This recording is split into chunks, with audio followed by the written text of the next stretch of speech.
आजकल के सिचुएशन में पल्स ऑक्सीमीटर बहुत काम की चीज़ है और हर एक के पास ये होना चाहिए। पर ये काम कैसे करता है, ये सवाल आपके मन में ज़रूर आया होगा।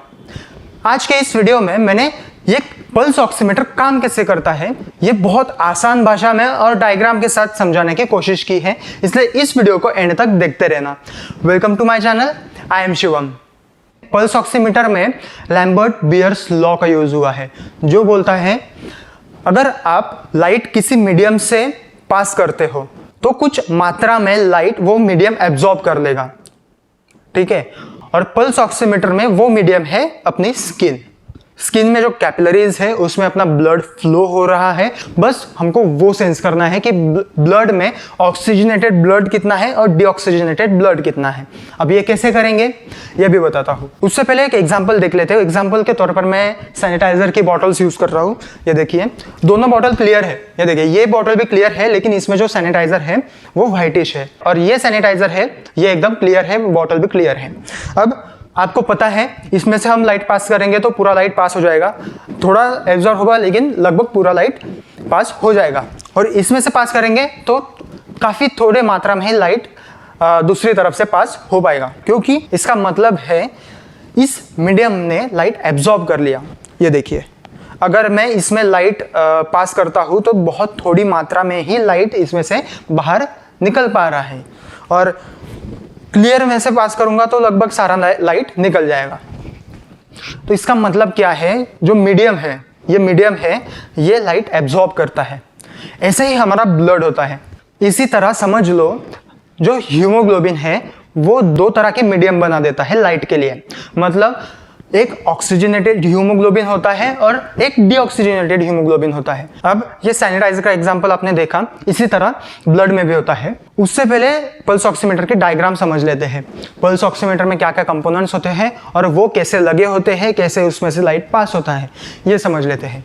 पहले ये समझ लो, जो ऑक्सीजन कैरी किया जाता है आपके ब्लड में वो हीमोग्लोबिन कैरी करता है। मतलब जो ब्लड आपके लंग्स से आता है, लंग्स से होके आता है, वो ऑक्सीजनेटेड ब्लड होके आता है। हीमोग्लोबिन ऑक्सीजन को पूरे बॉडी में लेके जाता है, फिर वो कैपिलरीज के थ्रू ऑक्सीजन एक्सचेंज होता है। इस प्रोसेस में हमें दो टाइप के हीमोग्लोबिन देखने को मिल जाते हैं। एक ऑक्सी हीमोग्लोबिन है जो कि लंग्स से आके पूरे बॉडी में गया है, और दूसरा है डीऑक्सी हीमोग्लोबिन जो बॉडी से आके लंग के तरफ फिर से ऑक्सीजन लेने आया है। तो इसे सेंस करने के लिए दो वेवलेंथ का इस्तेमाल होता है। एक स्पेसिफिक वेवलेंथ को ऑक्सी हीमोग्लोबिन एब्जॉर्ब कर लेता है और एक स्पेसिफिक वेवलेंथ को डीऑक्सी हीमोग्लोबिन एब्जॉर्ब कर लेता है। उसीलिए दो वेवलेंथ के तौर पर पल्स ऑक्सीमीटर में एक इंफ्रारेड लाइट लगाया जाता है और एक रेड लाइट होता है, और दूसरे तरफ होता है फोटोडायोड। पल्स ऑक्सीमीटर में ये देखिए, ये ऊपर की साइड हम देखते हैं तो एक साइड से लाइट है और एक साइड से सेंसर है। तो वैसे ही ये देखिए, ये एक साइड से दो लाइट है, एक IR लाइट, इंफ्रारेड लाइट, और एक तरफ है रेड लाइट। और फिंगर के दूसरी तरफ से होता है फोटोडायोड जो लाइट को सेंस करता है। अब इसमें होता क्या है, इसमें रेड लाइट और इंफ्रारेड लाइट अल्टरनेटली एमिट किया जाता है, और वो पास होता है आपके फिंगर के थ्रू, मतलब आपके स्किन से ऐसे पास होता है इसकी रेज। और वैसे ही IR लाइट एमिट करता है और IR लाइट भी वैसे ही पास होता है आपके स्किन से। अब इसमें होगा क्या, some amount of red light आपका हीमोग्लोबिन एब्जॉर्ब कर लेगा और some amount of infrared light आपका हीमोग्लोबिन एब्जॉर्ब कर लेगा। अब इसमें ऑक्सी हीमोग्लोबिन और डीऑक्सी हीमोग्लोबिन होता है। ऑक्सी हीमोग्लोबिन जो है वो इंफ्रारेड लाइट को एब्जॉर्ब कर लेगा और रेड लाइट को जाने देगा, और डीऑक्सी हीमोग्लोबिन जो है वो रेड लाइट को एब्जॉर्ब करेगा और इंफ्रारेड लाइट को जाने देगा। अब समझ लो अपने पास इन लाइट्स के इंटेंसिटी का डेटा है। फिंगर के थ्रू पास होने के बाद यहाँ पे फोटोडायोड जो सेंस करने वाला है इसकी इंटेंसिटी और इन लाइट की इंटेंसिटी, यहाँ पे जो है इंटेंसिटी वो डिफरेंट होने वाली है। यहाँ पे ऑब्वियसली ज़्यादा रहेगी, और यहाँ पे आपके फिंगर के थ्रू लाइट पास होके आ रहा है, इसलिए थोड़ा लाइट एब्जॉर्ब करेगा आपका ब्लड, और वो एब्जॉर्ब लाइट में से जो लाइट बच जाएगा वो फोटोडायोड पे आएगा और फोटोडायोड उसको सेंस करेगा। मतलब यहाँ पे आने वाली लाइट की इंटेंसिटी थोड़ी कम रहेगी और यहाँ पे जो लाइट है उसकी इंटेंसिटी ज़्यादा रहेगी।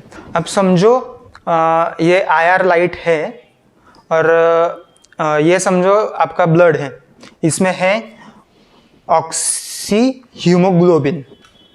ये ऑक्सी हीमोग्लोबिन इस IR लाइट को एब्जॉर्ब कर लेगा और इसमें जो एब्जॉर्ब होने के बाद जो आएगा वो ये फोटोडायोड सेंस करेगा।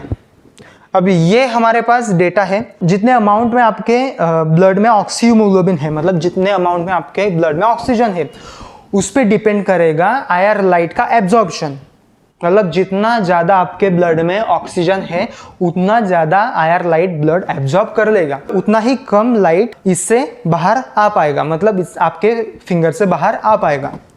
और उतना कम लाइट, जितना ऑक्सीजन ज़्यादा है उतना कम लाइट फोटोडायोड सेंस करेगा। और उसके इन्वर्स में अगर आपके ब्लड में ऑक्सीजन कम है तो IR लाइट ज़्यादा पास हो पाएगा। उसका मतलब होता है कि आपके ब्लड में जो IR लाइट एब्जॉर्ब करने वाला ऑक्सीजन है वो कम है, तो ऑब्वियसली IR लाइट कम एब्जॉर्ब होगा। मतलब फोटोडायोड पे एब्जॉर्ब होने के बाद लाइट IR लाइट ज़्यादा आएगा अगर ऑक्सीजन कम है तो, और अगर ऑक्सीजन ज़्यादा है तो फोटोडायोड पे IR लाइट कम आएगा। उसी तरह रेड लाइट का भी है। अब ये समझो रेड लाइट है और ये आपका डीऑक्सी हीमोग्लोबिन है, डीऑक्सी हीमोग्लोबिन है, माफ़ करना हैंडराइटिंग के लिए। इसमें एक तरफ ये फोटोडायोड है, एक तरफ ये रेड लाइट है, ठीक है, रेड लाइट है। ये IR था, IR, और इसने लाइट एमिट किया, ठीक है। अब इसमें अगर आपका डीऑक्सी हीमोग्लोबिन है तो डीऑक्सी हीमोग्लोबिन इस रेड लाइट को ज़्यादा एब्जॉर्ब कर लेगा। ज़्यादा एब्जॉर्ब करने के बाद इसमें रेड लाइट कम आ पाएगा अगर डीऑक्सी हीमोग्लोबिन है तो। ऑक्सीजनेटेड हीमोग्लोबिन है तो रेड लाइट आपके इस पर ज़्यादा आएगा, क्योंकि ऑक्सीजनेटेड हीमोग्लोबिन रेड लाइट को एब्जॉर्ब नहीं करता है। डीऑक्सी हीमोग्लोबिन है वो रेड लाइट को एब्जॉर्ब करता है, मतलब इंटेंसिटी यहाँ पे आते आते इंटेंसिटी इसकी रेड लाइट की कम हो जाएगी। अब अपने पास इन दोनों का डेटा है, ऑक्सी हीमोग्लोबिन और डीऑक्सी हीमोग्लोबिन का। अब आपको लाइट का इस्तेमाल करके आपके ब्लड में जो ऑक्सीजन है उसकी मात्रा पता चली है, ठीक है। अब उसे परसेंटेज में कन्वर्ट करना है तो सिंपली इन दोनों का ऑक्सीजनेटेड हीमोग्लोबिन और डीऑक्सीजनेटेड हीमोग्लोबिन, उसका मतलब है IR डेटा और रेड लाइट डेटा, इन दोनों डेटा का रेशो निकाला जाता है और उस रेशो को परसेंटेज में कन्वर्ट कर दिया जाता है और वैसे आपको मिलता है oxygen in the form of percentage. I hope कि आपको एक बेसिक आइडिया आई होगी। फिर से एक बार समराइज कर देता हूँ। ये एक फिंगर है, इसके एक एंड पे हमने लाइट एमिटर लगाया है और दूसरे एंड पे है फोटोडायोड, मतलब दूसरे एंड पे हम सेंस कर रहे हैं लाइट, ठीक है। तो जो एमिटर है, मतलब जो LED लाइट्स लगाए हैं हमने, उनकी इंटेंसिटी हमें पता है। मान लो इंटेंसिटी को हमने काउंट किया 0 to 10 के रेंज में, तो समझो इस एमिटर के साइड पे इंटेंसिटी 10 है, पूरी IR लाइट की इंटेंसिटी 10 है, ठीक है। तो IR लाइट आपके स्किन के थ्रू गुजरेगा, स्किन के थ्रू, हाँ, बोन के थ्रू नहीं, स्किन में जो कैपिलरीज है और कैपिलरीज में जो ब्लड है उसके थ्रू जाके गुजरेगा IR लाइट। और जितना आपके ब्लड में ऑक्सीजन है उस पर डिपेंड करेगा उसका एब्जॉर्प्शन, मतलब कितने मात्रा में लाइट आपके उंगली के बाहर निकलेगी। अब लाइट वाले साइड में हमको पता है कि इंटेंसिटी 10 है, ठीक है। मान लो ऑक्सीजन की मात्रा अच्छी खासी है ब्लड में, तो जो इस एंड पे इंटेंसिटी आने वाली है वो इंटेंसिटी कम आएगी IR लाइट की, ठीक है।